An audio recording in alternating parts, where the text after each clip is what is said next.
Welcome guys, I hope you are doing good. आज अपन को जो टॉपिक कवर करना है वो है रेमिटेंस ऑफ एसेट्स। तो जब हम रेमिटेंस ऑफ एसेट्स की बात करते हैं यहाँ पर, तो एसेट्स का मतलब होता है कि जो भी बैलेंसेस आपके पास हैं या जो भी पैसा आपके पास पड़ा हुआ है। बैलेंसेस इन द सेंस कि आपके बैंक अकाउंट में क्या क्या बैलेंसेस हैं वो। जो भी पैसा आपका है जो ग्रेचुटी का था वो अगर आपको मिला है वो आपके बैंक अकाउंट में है। इंश्योरेंस का, सिक्योरिटीज़ को बेचने पर मिलने वाला, इमूवेबल प्रॉपर्टी को बेचने पर मिलने वाला, या कोई भी ऐसी एसेट्स जो इंडिया में रियलाइज़ हुए हैं उनसे जो आने वाला पैसा है उनको बाहर भेजने के बारे में आज अपन डिस्कशन करने वाले हैं। सबसे पहले तो ये वाला टॉपिक क्यों इंक्लूड किया गया है, क्योंकि यहाँ पर रेमिटेंस की बात करी जा रही है, यानी आप इंडिया से कुछ बाहर भेजने की बात कर रहे हो। सिंस यहाँ पर आप इंडिया से कुछ बाहर भेजने की बात कर रहे हो और इंडिया से पैसा जा रहा है, इसीलिए it is a matter of concern for the reserve bank of India. इसलिए यहाँ पर अपन को रेमिटेंस ऑफ एसेट्स के बारे में डिस्कशन करना ज़रूरी है। अब जब अपन रेमिटेंस ऑफ एसेट्स के बारे में बोलते हैं तो उसमें बेसिकली ये है कि जो एसेट्स है वो कहाँ पर सिचुएटेड है, इन इंडिया।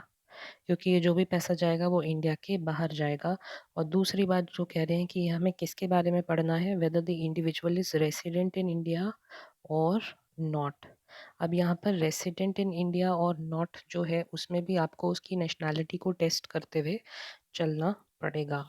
नेशनैलिटी को टेस्ट करने का मतलब क्या हुआ? अपन शुरू से पढ़ते आ रहे हैं कि अगर आप पर्सन्स की बात करते हो तो दो दो टाइप के पर्सन्स अपन ने देखे थे। एक था पर्सन रेसिडेंट इन इंडिया यानी पीआरआई, और एक जो अपन ने देखा था वो था पर्सन रेसिडेंट आउटसाइड इंडिया यानी पीआरओआई। तो जब मैं पीआरओआई की बात करता हूँ यानी पर्सन रेसिडेंट आउटसाइड इंडिया, मान लीजिए ये रह रहा है न्यूजीलैंड में, इंडिया के बाहर रह रहा है, तो ये पीआरओआई हुआ। अब ये जो पीआरओआई है, हो सकता है कि इसका जो नेशनैलिटी हो, यानी ये बॉर्न एंड ब्रॉटअप कहाँ पर हुआ हो, इंडिया में हुआ हो। अगर कोई इंडियन है और वो इंडिया के बाहर रह रहा होता है तो हम उसको क्या कहते हैं, एनआरआई, राइट। और अगर ये कोई और ही है, ही is a person resident outside India, यानी ये फॉरेन नेशनल है, तो यहाँ पर आ जाएगा फॉरेन नेशनल। जब आप P R O I term use करते हो then it is a very broad term, you do not know the nationality of a person. हमारे लिए कोई P R O I foreign national भी हो सकता है, कोई इंडियन जो इंडिया के बाहर रह रहा है हम उसको भी बोल सकते हैं कि that is a person resident outside India. लेकिन उस केस पर हम उसको क्या बोलते हैं, ही is a non residential Indian, यानी कि वो इंडिया में नहीं रह रहा लेकिन उसकी नेशनैलिटी क्या है, वो इंडियन ही है, born and brought up in India ही है। जब आप पीआरआई की बात करते हो यानी पर्सन रेसिडेंट इन इंडिया की बात करते हो, तो ये भी दो टाइप के हो सकते हैं। पहले तो कौन हो सकता है, पीआरआई इंडियन नेशनल जो ऑलरेडी यहाँ पर रह रहा हो, या फिर ये हो सकता है फॉरेन नेशनल, कोई बाहर से बंदा जो है वो इंडिया में काम करने के लिए आया है। अब वो तो इंडिया में रह ही रहा है, अपन ने ये भी पढ़ा था कि अगर एम्प्लॉयमेंट के लिए कोई बाहर से आता है तो उसका रेसिडेंशियल स्टेटस उसी दिन से चेंज होकर रेसिडेंट इन इंडिया हो जाता है। अब कोई अगर बाहर का फॉरेन नेशनल आया है, कोई अमेरिकन यहाँ पर इंडिया में यूएस एम्बेसी में काम करने के लिए आया, सिंस वो एम्प्लॉयमेंट पर्पसेस के लिए आया है और अनडिफाइंड पीरियड के लिए आया है, तो हम उसको क्या बोलेंगे, person resident in India. But since that person is resident in India लेकिन उसकी नेशनैलिटी जो है वो इंडियन नहीं है, so that person is a foreign national. तो जब हम यहाँ पर रेमिटेंसेस की बात कर रहे हैं एसेट्स को लेकर, जब हम यहाँ पर इंडिविजुअल्स की बात कर रहे हैं वेदर रेसिडेंट इन इंडिया और नॉट, हम यहाँ पर बेसिकली उनकी नेशनैलिटी को देखेंगे कि जो नेशनैलिटी है वो उनकी क्या है। ठीक है। जो सबसे पहला टॉपिक है, bye individuals not being NRI और पीआईओ। इसमें क्या लिखा है, not being NRI and PIO, मतलब ये नॉन रेसिडेंशियल नहीं है। सबसे पहली बात, ये नॉन रेसिडेंशियल इंडियन नहीं है, पर्सन ऑफ इंडियन ओरिजिन भी नहीं है। तो इससे क्या मतलब निकलता है कि ये रेसिडेंट इन इंडिया है यानी पीआरआई है, और प्लस ये एक फॉरेन नेशनल है क्योंकि ये पर्सन ऑफ इंडियन ओरिजिन भी नहीं है, यानी कि ये एक फॉरेन नेशनल की यहाँ पर बात करने जा रहे हैं। तो अब हमें यहाँ पर किसकी बात करनी है, a person resident in India who is a foreign national, जो अपने यहाँ के एसेट्स को या अपने यहाँ के पैसे को इंडिया से बाहर रेमिट करना चाह रहा है।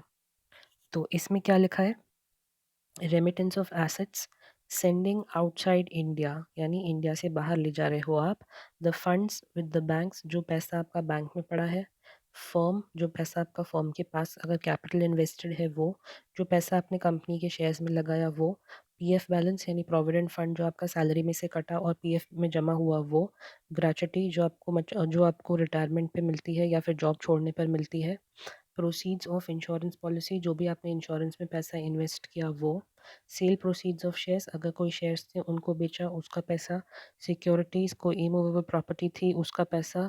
या फिर कोई भी और एसेट्स जो फेमा के अंदर फेमा 1999 में डिटरमाइन है। अगर आप इन एसेट्स को इंडिया के बाहर बेचते हो तो उसके लिए क्या क्या रेगुलेशंस आपको फॉलो करने पड़ेंगे वो अपन को यहाँ पर पढ़ना है। आगे क्या लिखा है, द एडी में allow the remittance if. AD का मतलब ऑथराइज डीलर बैंक। जिस बैंक के थ्रू, जो बैंक फॉरेन एक्सचेंज के ट्रांजैक्शंस में डील करने के लिए ऑथराइज्ड है उन्हें ऑथराइज डीलर कहा जाता है, यानी ऑथराइज्ड। इनको आरबीआई से ऑथराइजेशन मिली होती है कि आप फॉरेन एक्सचेंज ट्रांजैक्शंस में डील कर सकते हो। अगर आपको इंडिया से बाहर कुछ भेजना है या इंडिया में कुछ मंगवाना है for foreign currency, you will have to contact an authorise dealer bank, जो कि इन सब ट्रांजैक्शंस को करने के लिए ऑथराइज्ड है। दी ऑथराइज डीलर में अलाउ द रेमिटेंस, ये आपका रेमिटेंस अलाउ कर देगा इफ़। और यहाँ पर हम किसकी बात कर रहे हैं, a person resident in India plus a foreign national. The person has retired from employment in India, मतलब वो रिटायर हो चुका है। कोई फॉरेन नेशनल था, वो इंडिया में आया एम्प्लॉयमेंट के लिए और अब रिटायर हो चुका है, वापस जाना चाहता है, तो तब वो अपने पैसे जो है इंडिया से बाहर रिमिट कर सकता है। The person has inherited as per section 6(5) of the act. अपन ने कल 6(4) और 6(5) पढ़ा था, उसमें ये लिखा हुआ था कि आप इनहेरिटेंस से अगर कुछ पैसा लेते हो तो वो आप अपने पास रख सकते हो। अगर उन्होंने कुछ इनहेरिटेंस से लिया है तो वो उसको बाहर रेमिट कर सकते हैं। The person is a non resident widow or widower, मतलब विडो और विडोअर मतलब अगर कोई, मान लीजिए कोई यूएस का कपल है, उनकी वाइफ जो है वो अभी भी अमेरिका में ही रह रही थी और जो हस्बैंड है वो यहाँ इंडिया में काम करने के लिए आए थे। अब वो कह रहे हैं the person is a non resident widow or widower. मान लीजिए हस्बैंड की डेथ हो जाती है और जो वाइफ है वो यूएस में ही है, तो वो अब विडो कहलाएंगी उसकी। तो उनमें क्या बोल रहे हैं, the person is a non resident window यानी उसकी wife, and has inherited from the spouse यानी उनके हस्बैंड से उनको एज एन इनहेरिटेंस मिला, who was an Indian national resident in India. Okay, Indian national resident in India की बात कर रहे हैं। अब यहाँ पर अपन को इंडियन नेशनल देखना पड़ेगा। अगर मान लीजिए कोई इंडियन लड़का है, वो बाहर गया यूएस में, वहाँ उसने शादी कर ली, अब वो इंडिया वापस आ चुका है, लेकिन जो उसकी वाइफ है वो अभी भी यूएस में ही है। मान लीजिए वो इंडियन नेशनल जो है वो यहाँ पर काम कर रहा है और अब उनकी जो वाइफ है वो, उसकी डेथ होने के बाद जो उनकी वाइफ होगी वो उस बंदे की विडो हो जाएगी। सिंस जो वाइफ है वो फॉरेन नेशनल है और जो उनका हस्बैंड था वो इंडियन नेशनल था, तो वो इस केस में यहाँ पर कवर होता है। The person is a non resident widow or widower and has inherited from the spouse who was an Indian national resident in India. अगर उनको इस टाइप से पैसे मिलते हैं तो भी वो अपने हस्बैंड के पैसे जो है वो इंडिया से बाहर ले जा सकती हैं, यानी इंडिया के बाहर रेमिट कर सकती हैं। क्यों? क्योंकि उनको अपने हस्बैंड से एज एन इनहेरिटेंस ये पैसे मिले थे। लेकिन इसके लिए जो है गवर्नमेंट ने एक लिमिट प्रिस्क्राइब कर दी है, that is $1 million per financial year. यानी ऐसे केसेस में आप मैक्सिमम $1 मिलियन ही इंडिया से बाहर ले जा सकते हो, उससे ज़्यादा आप नहीं ले जा सकते। The limit shall not include the sale proceeds on repatriation basis. और यहाँ पे जो सेल प्रोसीड्स की बात हो रही है वो प्रॉपर्टी की सेल प्रोसीड्स की ही बात हो रही है। यानी ऐसे अगर आपने कोई प्रॉपर्टी बेची तो आप उस प्रॉपर्टी के जो पैसे आए थे अगर वो रिपैट्रिएशन बेसिस पे आए हैं, यानी रिपैट्रिएशन बेसिस मतलब इंडिया से लाना ले जाना उसका फ्री है, अगर वो वाले पैसे हैं तो उनको आप इस लिमिट के अंदर इंक्लूड नहीं करोगे। उसके अलावा और कोई पैसा है आपके अकाउंट में जो आपको एज एन इनहेरिटेंस मिला, तो आप उस पैसे को ट्रांसफ़र कर सकते हो, लेकिन मैक्सिमम लिमिट जो है ट्रांसफ़र करने की वो है $1 million per financial year. In case of a foreign student, अगर कोई स्टूडेंट है जो यहाँ पर पढ़ने के लिए आया है तो उसमें क्या होगा, on completion of education he can transfer the money in his or her account provided it is the same money that was received from abroad. Condition में क्या लिखा है कि provided it is the same money, same money that was received from abroad or brought in by the student and converted into INR, or it is from the stipend that is received from government of India. यहाँ पर student के case में ये क्या कहना चाह रहे हैं, मान लीजिए कोई फॉरेन स्टूडेंट आया, जब वो इंडिया में आया तो वो अपने साथ $1 1 लाख अपने बैंक अकाउंट में लेकर आया, ठीक है। इसमें से इसने अपना यहाँ पर रहने का खर्चा किया, फीस पे की, जो भी था रहना खाना वगैरह जो भी हुआ उसका, मान लीजिए $80,000 उसके खर्च हो गए। अब उसके अकाउंट में कितना बचा, $20,000। तो वो कह रहे हैं कि ये चाहे तो ये $20,000 जो है वापस यहाँ से बाहर कर सकता है, लेकिन कंडीशन इसमें क्या है कि जो पैसे ये लेकर आया था उसी में से ही कुछ बचा होना चाहिए जो वो बाहर भेज सकता है, या फिर अगर उसको यहाँ पर कोई स्टाइपेंड मिली फ्रॉम गवर्नमेंट ऑफ इंडिया तो उस पैसे को वो यहाँ से बाहर रिमिट कर सकता है। ये है इसमें 4 बेसिक पॉइंट्स, ये सारे के सारे फॉरेन नेशनल्स के ऊपर एप्लीकेबल हैं। बेसिकली यहाँ पर ये कहना चाह रहे हैं कि अगर कोई पर्सन रेसिडेंट इन इंडिया है और वो फॉरेन नेशनल है, तो क्या वो अपने एसेट्स यानी जो उसके पैसे यहाँ के बैंक अकाउंट्स में पड़े हुए हैं, क्या उनको वो बाहर रेमिट कर सकता है या नहीं? हाँ, बिल्कुल रेमिट कर सकता है, लेकिन उसके लिए उनको ये कंडीशंस को फॉलो करना पड़ेगा। यानी कोई ऑथराइज्ड डीलर बैंक है तो इस रेमिटेंस को तभी अलाउ करेगा जब कोई ऐसा इंसान था जो इंडिया में रह रहा था और फॉरेन नेशनल था, रिटायरमेंट एम्प्लॉयमेंट के लिए आया, एम्प्लॉयमेंट करी और रिटायर हो गया, तब वो अपने पैसे यहाँ से बाहर ट्रांसफ़र कर सकता है।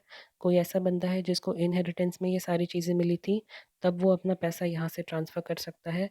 कोई विडो या विडोवर है जिनके हस्बैंड के या वाइफ़ के पैसे उनको मिले, तब वो चाहे तो ये पैसे यहाँ से ट्रांसफ़र कर सकते हैं, लेकिन उस केस में जो लिमिट है दैट इज़ $1 $1 million पर फाइनेंशियल ईयर, और इस लिमिट के अंदर सेल प्रोसीड्स नहीं आएंगे जो रिपैट्रिएशन बेसिस पर मिले हैं।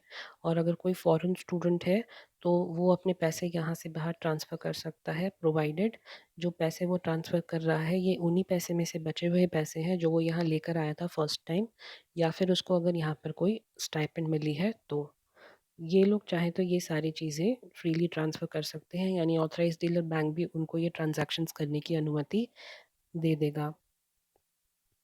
लेकिन यहाँ पर जो नोटिसिंग पॉइंट है वो ये है, these facilities are not available to the citizens of Nepal, Bhutan और पर्सन्स ऑफ इंडियन ओरिजिन। यानी कोई पर्सन्स ऑफ इंडियन ओरिजिन है तो उनको नहीं मिलेगा, या फिर नेपाल और भूटान के अगर कोई रेसिडेंट्स हैं या सिटीजन्स हैं तो उनको नहीं मिलेगा। अब पर्सन्स ऑफ इंडियन ओरिजिन यहाँ पे लिख दिया, लेकिन जो नेक्स्ट टॉपिक है, आई होप यहाँ तक क्लियर हुआ होगा। जो अपना नेक्स्ट टॉपिक है वो है individuals being NRI and PIO. जब आप एनआरआई और पीआईओ बोलते हो तो स्पेसिफिकली मतलब ये निकलता है कि यहाँ पर जब हम किसकी बात कर रहे हैं, PROI यानी person resident outside India plus he is an Indian और इंडियन ओरिजिन, तब वो कहलाएगा एनआरआई या पीआईओ। एनआरआई का मतलब क्या हुआ, resident outside India plus a citizen of India. अब ये जो सिटीजन ऑफ इंडिया है, यहाँ इसको बेसिकली मान के चलो कि ये जो है ये बाय बर्थ ही इसको मिल गया, ठीक है। अब पीआईओ यानी person of Indian origin, PIO का मतलब होता है कि ज़रूरी नहीं है ये जो बंदा है ये इंडिया में ही पैदा हुआ हो, ठीक है, या ये भी ज़रूरी नहीं है कि इसके दोनों पेरेंट्स इंडियन हो, ओके। पीआईओ का मतलब इसका ओरिजिन जो है वो कहीं ना कहीं इंडिया में बिलोंग करता हो।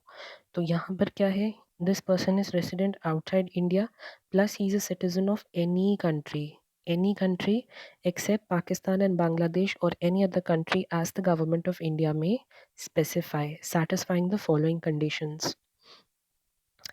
ही was a citizen of India by constitution, या तो उसको कॉन्स्टिट्यूशन में सिटीजनशिप मिली हो, बाय बर्थ नहीं मिली है, बाय कॉन्स्टिट्यूशन मिली है, या फिर सिटीजनशिप एक्ट में उसको 1995 के अंदर सिटीजनशिप मिली हो, और he belongs to a territory that became a part of India after 15 August 1947, यानी किसी ऐसे पार्ट को बिलोंग करता था जो कि इंडिया का पोर्शन बन गया after 15 August 1947, plus their spouses, Indian or foreign, plus their children or grandchildren and their respective spouses. यानी अगर ये ऐसे पार्ट में बिलोंग करते हैं या इनके फादर ऐसे पार्ट में बिलोंग करते हैं जो इंडिया का पोर्शन हो गए आफ्टर 15 अगस्त 1947, तब इनके ऊपर भी इंडियन ओरिजिन आ जाएगा। इनके जो स्पाउसेस होंगे वो भी इंडियन ओरिजिन कहलाएंगे और इनके जो बच्चे होंगे यानी इनके चिल्ड्रन या ग्रैंड चिल्ड्रन होंगे वो भी इंडियन ओरिजिन कहलाएंगे प्लस उनके रिस्पेक्टिव स्पाउसेस। इसके आगे लिखा हुआ है ग्रैंड चाइल्ड और child plus their spouses of any origin of a citizen of India. अगर कोई सिटीजन ऑफ इंडिया है तो उनके स्पाउसेस और उनके बच्चे चाहे वो किसी भी ओरिजिन के हो, मान लीजिए कोई इंडियन है उसने अमेरिकन ओरिजिन लड़की से शादी करी, उनके जो बच्चे होंगे वो भी इंडियन ओरिजिन ही कहलाएंगे। इस केस में बेसिकली मान लीजिए कोई है जो उससे पहले पाकिस्तान साइड या नहीं, सॉरी पाकिस्तान नहीं, किसी ऐसे पार्ट में रह रहे होंगे जो इंडिया का पार्ट बना है बाद में, और फिर उन्होंने फॉरेन नेशनल से शादी कर ली, उनके बच्चे हुए, तो वो सारा का सारा जो भी कहलाएगा वो इंडियन ओरिजिन ही कहलाएगा। बेसिकली ये सिटीजनशिप एक्ट के अंदर ज़्यादा क्लैरिटी आएगी इसमें कि पीआईओ का बेसिक मीनिंग क्या होता है। यहाँ पर आप बस यही समझ के चलिए कि हम यहाँ पर नॉन रेजिडेंशियल इंडियन और पर्सन ऑफ इंडियन ओरिजिन की बात कर रहे हैं, यानी इनका इंडिया से कनेक्शन है और ये रेसिडेंट आउटसाइड इंडिया है। इनके केसेस में ऑथराइज्ड डीलर बैंक जो है वो कहता है कि मैक्सिमम रेमिटेंस आप कितना कर सकते हो, $1 मिलियन पर फाइनेंशियल ईयर। एक फाइनेंशियल ईयर में आप मैक्सिमम $1 मिलियन ही कर सकते हो इन सारे के सारे केसेस में, किसी एक केस में नहीं। All cases you have to comply with this limit, that is you can not remit more than $1 million per financial year.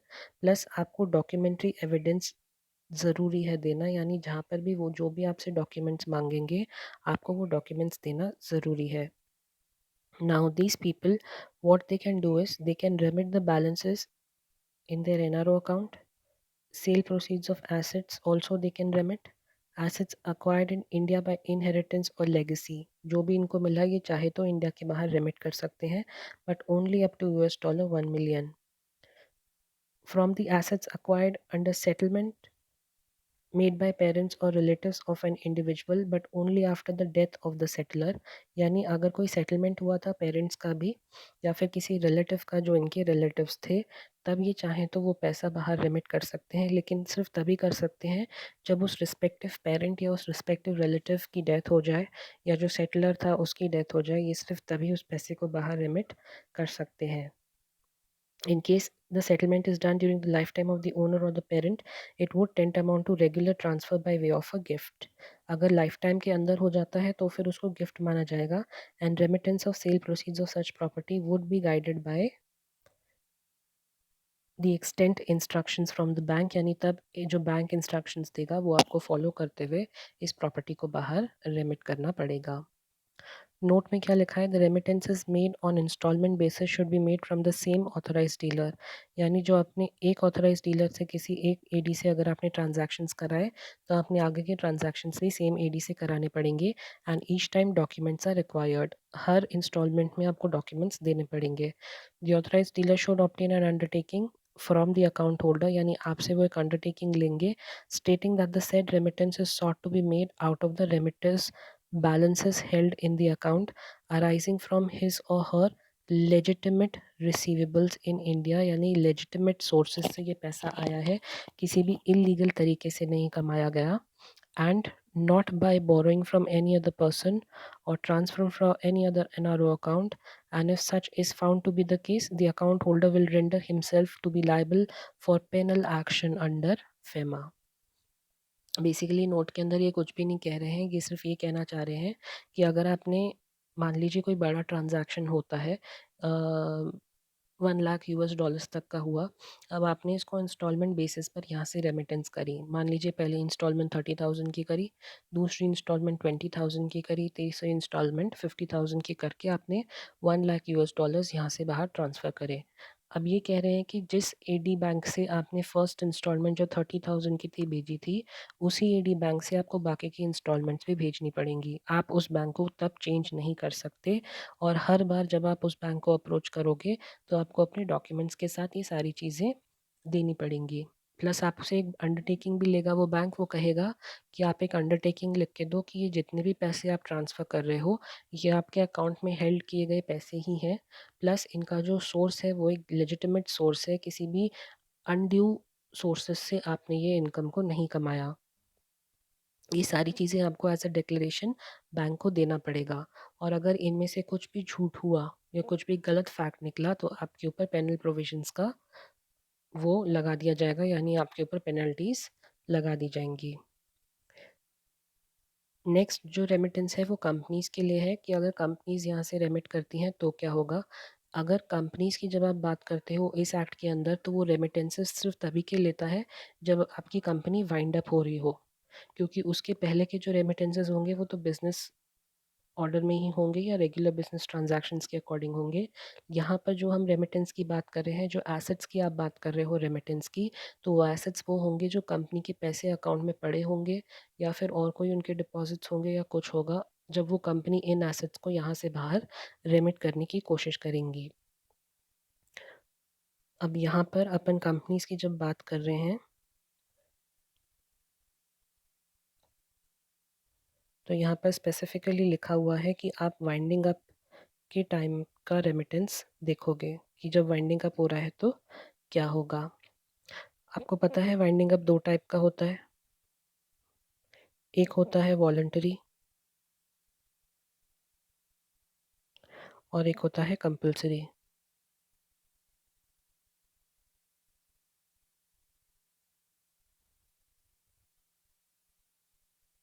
Compulsory होता है बाय कोर्ट ऑर्डर्स कि अगर आपने कुछ गड़बड़ करी तो आपको वाइंड अप कर दिया जाएगा, और वॉलंटरी में आप खुद ही यानी सेल्फ फाइल करते हो कि हमको अपनी कंपनी को वाइंड अप कराना है। तो यहाँ पर ये दोनों ही केसेस को कवर करते हैं कि अगर आप वाइंड अप कराना चाहते हो अपनी कंपनी को इंडिया से और जो उसके पैसे पड़े हुए हैं कंपनी के अकाउंट्स में उनको आप अगर आपको रेमिट करना है तो उसके लिए क्या करना पड़ेगा। बेसिकली अगर आपको इन दोनों ही केसेस में रेमिटेंस करनी है तो आपको ऑडिटर का सर्टिफिकेट देना पड़ेगा।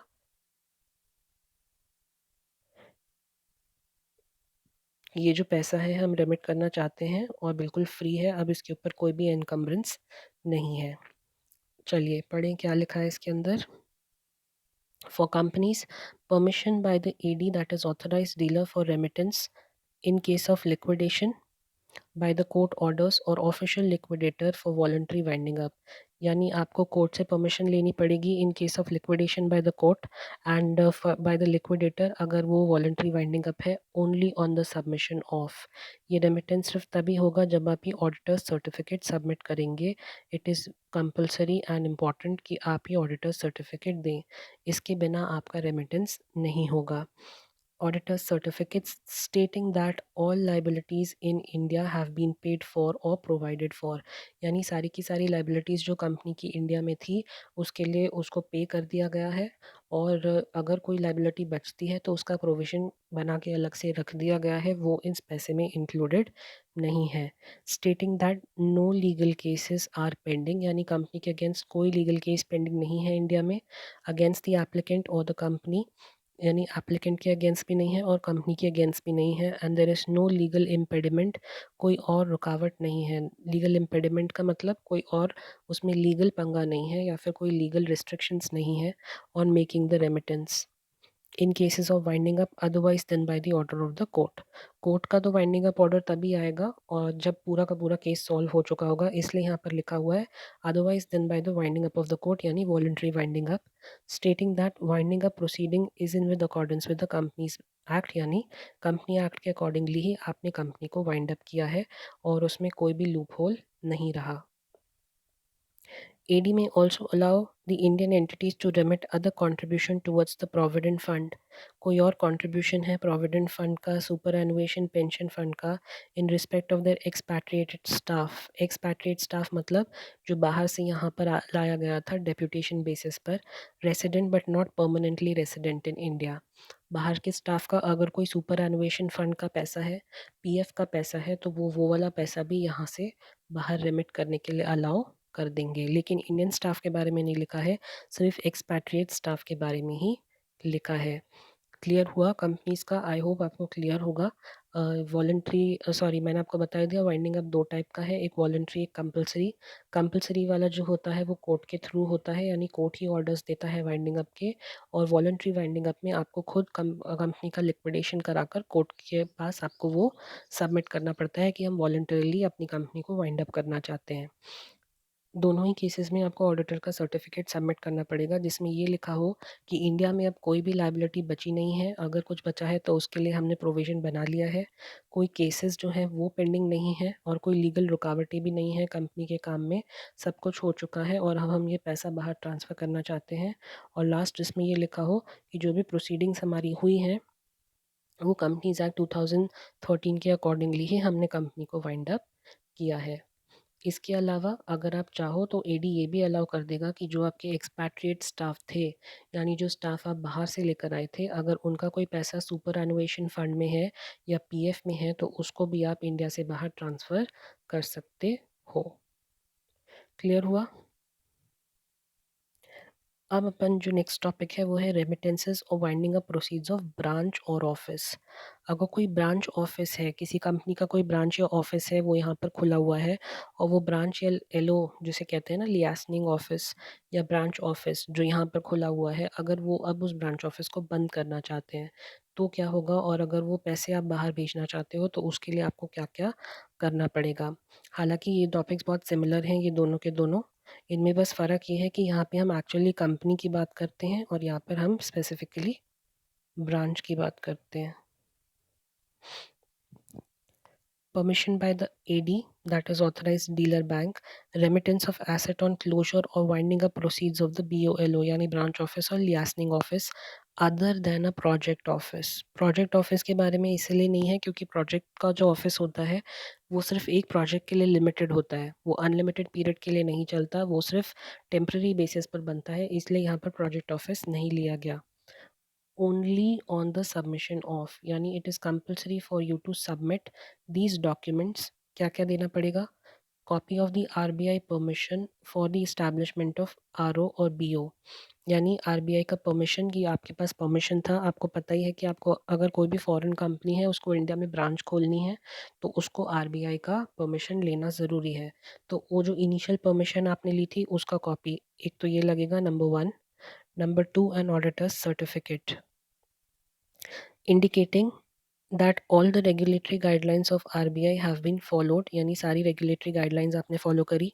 confirming that no income accruing from sources outside India has remained unrepatriated to India, यानी अब कोई भी इनकम ऐसी नहीं है जिसका इंडिया में आना बाकी है। जितनी भी इनकम उनकी इंडिया में होनी थी वो अब सब इंडिया में आ चुकी है और जो इंडिया के थ्रू होनी थी वो भी अब इंडिया में रिपैट्रिएट कर दी गई है। कोई ऐसी इनकम नहीं बची है जो आनी थी लेकिन अब तक नहीं आई। confirming that all liabilities in India plus employee benefits of the branch have been fully met or provided for। क्या आपने सारी की सारी जो यहाँ पर आपकी लाइबिलिटीज़ थी उनको पूरा किया? हाँ, पूरा किया। और जो एम्प्लॉयज़ की बेनिफिट्स थे वो भी आपने दे दिए। तो इसका भी एक confirmation. Disclosing the calculation of remittable amount, यानी कितना अमाउंट बाहर जाएगा उसका calculation, plus statement of assets liabilities and the manner of disposal of these assets. Assets और लाइबिलिटीज़ का स्टेटमेंट और किस तरीके से आपने एसेट्स को डिस्पोज किया वो भी आपको उस ऑडिटर सर्टिफिकेट में दिखाना पड़ेगा। तीसरा, confirming confirmation of the applicant that no legal proceedings are pending or no legal impediment to the transfer, and ROC certificate of the provisions of Companies Act have been complied with regarding the winding up। Same जो है यहाँ पर अपन ने ऊपर पढ़ा था कि ऐसा कंफर्मेशन कि कोई लीगल प्रोसीडिंग्स पेंडिंग नहीं है, कोई लीगल इम्पेडिमेंट्स भी नहीं है, और आरओसी का सर्टिफिकेट कि ये जो कंपनी वाइंड अप हुई है ये एज़ पर जो ब्रांच ऑफिस वाइंड अप हुआ ये एज़ पर कंपनीज एक्ट 2013 के प्रोविजंस को साथ लेकर ही वाइंड अप हुआ। जब आप ये डॉक्यूमेंट सबमिट कर दोगे वैसे ही वो जो एडी बैंक है आपका जो पैसा पड़ा हुआ है उसको बाहर रिमिट करने के लिए तैयार हो जाएगा।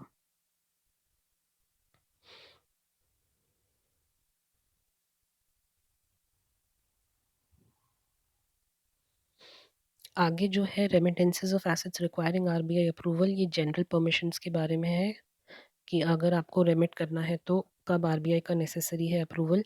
RBI approval is necessary when the amount of remittance is more than 10 lakhs पर financial year. 10 lakh US dollar पर फाइनेंशियल ईयर से अगर आप ज़्यादा रेमिट करते हो फॉर लेगेसी, बीक्वेस्ट। बीक्वेस्ट और लेगेसी सेम ही होता है, यानी अगर आपको एज ए लेगेसी कुछ मिला या बीक्वेस्ट कुछ मिला या इनहेरिटेंस हुआ सिटीजन को of a foreign state resident outside India और उसको ये इनहेरिटेंस अपने पास लेकर आना है, तब वो कब ले जा सकता है? अगर वो अमाउंट यूएस डॉलर 10 लाख से ज़्यादा है पर फाइनेंशियल ईयर, तो आपको वो ले जाने के लिए आरबीआई का अप्रूवल नेसेसरी है।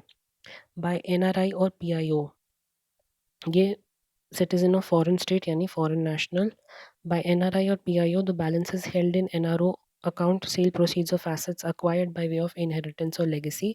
अगर आप एनआरआई या पीआईओ हो और अगर आपको एनआरओ अकाउंट से आप पैसे आपके ले जाने हैं यहाँ से, तो आपको आरबीआई का अप्रूवल ज़रूरी है। Remittances of funds from the sale of assets in India held by a person whether resident in or outside India are not covered under the directions stipulated above. It will require the approval of RBI. कुछ ऐसे remittances जो यहाँ cover नहीं हैं उनके लिए आपको compulsory RBI का approval लेना पड़ेगा। Income tax clearance. All remittances are subject to the payment of applicable taxes in India. AD needs to follow. यानी ये पैसे आप तभी ले जा सकते हो जब आपने इनकम टैक्स के तहत क्लियरेंसेस ऑब्टेन कर लिए हो, यानी जो भी इनके ऊपर टैक्सेस एप्लीकेबल थे वो आपने पे कर दिए, सिर्फ उसी के बाद ही जो है आप ये पैसे इंडिया से बाहर ले जा सकते हो, उससे पहले नहीं। आई होप क्लियर हुआ होगा। आई नो ये थोड़ा सा कंफ्यूजिंग है, इसको पढ़ें दोबारा। कोई भी डाउट हो मुझसे पूछें। अगर आप चाहते हैं कि थोड़ा डिटेल्ड एक्सप्लेनेशन चाहिए, प्लीज़ मुझे बता दीजिए, मैं नेक्स्ट उसमें ज़्यादा एक्सप्लेन करने की कोशिश करूँगा। बट आई थिंक इसमें और कुछ एक्सप्लेनेशन होना नहीं चाहिए। एक बार फिर इसको पढ़िएगा, दोबारा वीडियो देखिएगा अगर नहीं समझ आए, and please contact me if you have any problems.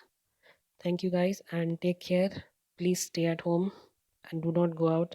Let's hope for the best.